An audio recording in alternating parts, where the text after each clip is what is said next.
كيف فينا نمثل حلول كل من المتراجحات؟ يعني أنا معطيني المتراجحة، أنا بدي أتعلم هلأ بعد ما حللت واختزلت وكل شي كيف أرسم على مستقيم الأعداد. هاي محللة جاهزة معي. عندي الإكس أكبر أو تساوي ناقص واحد. أول شغلة بنحط صفر زائد واحد زائد اثنين، كل شي بعد الصفر، واحد اثنين ثلاثة كأنه عم تعدوا قبل الصفر، ناقص واحد ناقص اثنين ناقص ثلاثة. تمام لهون؟ هلا القيمة ناقص واحد بروح بضغط يعني بكبس هيك بحط نقطة عليها أو بعلمها. تمام لهون؟ بدي أعرف المجال اللي بدي إياه والمجال اللي ما بدي إياه. يعني أنا اللي ما بدي إياه بشخط عليه، اللي بدي إياه ما بشخط عليه. تمام لهون؟ طلع على إشارة الإكس. شو بلاحظ إشارة الإكس؟ هاي الإشارة موجهة عليها، موجهة معناتها عم يقولوا لي إنه هي الإكس أكبر من، شو عم يقولوا لي؟ إنه الإكس أكبر من الناقص واحد. شو يعني هذا الحكي؟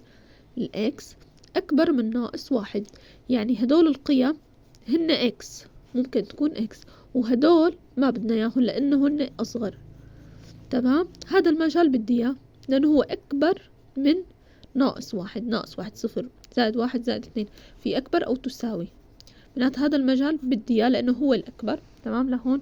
فالقيمة الناقص واحد يا بضيفها للمجال اللي ما بدي إياه يا للي بدي إياه، لأنه في إشارة تساوي فبضيفها للمجال اللي بدي إياه. تمام لهون؟ بنحل واحدة تانية. عندي نفسها بس شو بالعكس، نفس الشي راح أعمل.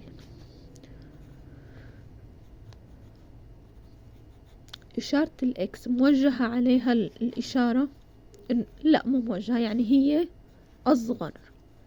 هي ناقص واحد كبست عليها أو علمتها فهي أصغر. وين القيم اللي أصغر من ناقص واحد؟ هون صح؟ هي واحد ناقص واحد هون الأصغر، هدول كلهم أكبر. فبروح مو هي هي الأصغر، معنات هذا الأصغر بدي إياه، هذا الأكبر ما بدي إياه بشخط عليه، وهي القيمة مو بدي إياه فبضيفها للمجال اللي بدي إياه.